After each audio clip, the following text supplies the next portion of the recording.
السلام علیکم۔ خلیفہ معتز باللہ، کم عمر ترین خلیفہ۔ یہ واقعہ تاریخ طبری اور دا عباسیڈ کیلیفیٹ نامی کتب میں مفصلاً مذکور ہے۔ خلیفہ مستعین باللہ کے انتقال کے بعد سن 251 یا 252 ہجری میں ان کے چچا زاد بھائی خلیفہ معتز بن متوکل کو تخت نشین کیا گیا، جن کی عمر اس وقت صرف 19 سال اور چند ماہ تھی۔ لیکن یہ وہ نازک دور تھا جب خزانہ انتہائی کمزور تھا اور فوج تنخواہ کا تقاضا کر رہی تھی۔ خلیفہ معتز نے پہلے تو بہت کوشش کی سمجھانے کی اور حالات کو قابو میں رکھنے کی بہت کوشش کی، ان کے وزراء نے بھی بہت کوشش کی، لیکن جب حالات بالکل ہی قابو سے باہر ہو گئے تو جنگ کی نوبت آئی اور فوج نے محاصرہ کر لیا اور فوج نے انتہائی سختی کا مظاہرہ کیا۔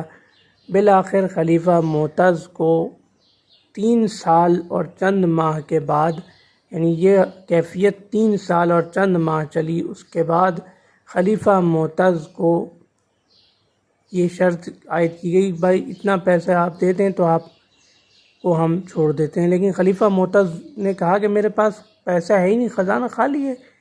تو ان کے مسلسل انکار پر بالآخر 3 سال اور چند ماہ کی حکومت کے بعد ان کو قید کر دیا گیا، جہاں اسی قید میں انہوں نے وفات پائی جب ان کی عمر 22 سال اور چند ماہ تھی۔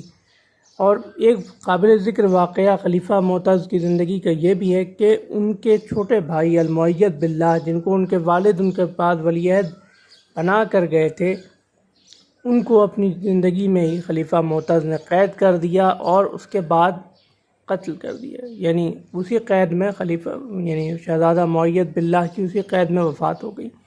ایک اتفاق اور دلچسپ اتفاق یہ ہے، خلیفہ عبد الملک بن مروان، خلیفہ ہارون الرشید اور خلیفہ متوکل باللہ میں ایک مماثلت یہ ہے کہ انہوں نے جتنی تعداد ولی عہدوں کی خلیفہ بنانا چاہی اتنے خلیفہ بنے، لیکن تینوں کے بنائے گئے ولی عہدوں میں سے ایک خلیفہ نہیں بنا۔ مثال کے طور پر عبد الملک بن مروان نے اپنے 4 صاحبزادوں ولید، سلیمان، مروان اکبر اور یزید بن عاتکہ یزید بن عبد الملک کو تخت نشینی کے لیے نامزد کیا تھا، لیکن مروان اکبر کا انتقال سلیمان کے دور میں ہو گیا۔ اسی طریقے سے خلیفہ ہارون الرشید نے بھی اپنے 3 صاحبزادوں کو متعین کیا، عبد الملک کے بنائے گئے 4 ولی عہدوں میں سے ان کے بنائے گئے 3 ولی عہد تخت نشین ہوئے، چوتھا ہشام یزید بن عبد الملک نے نامزد کیا۔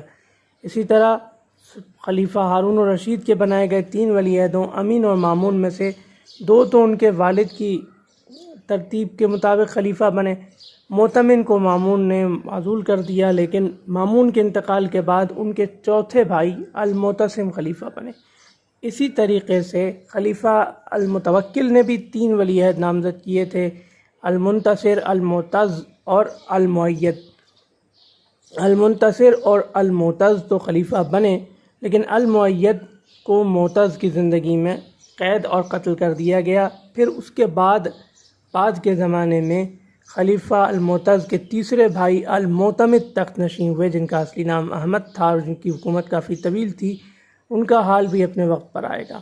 تو یہ تھا خلیفہ المعتز کی زندگی کا ایک مختصر واقعہ اور ان کے والد خلیفہ متوکل کی خلیفہ ہارون الرشید اور خلیفہ عبد الملک بن مروان کے ادوار کے ساتھ ایک حیرت انگیز مماثلت۔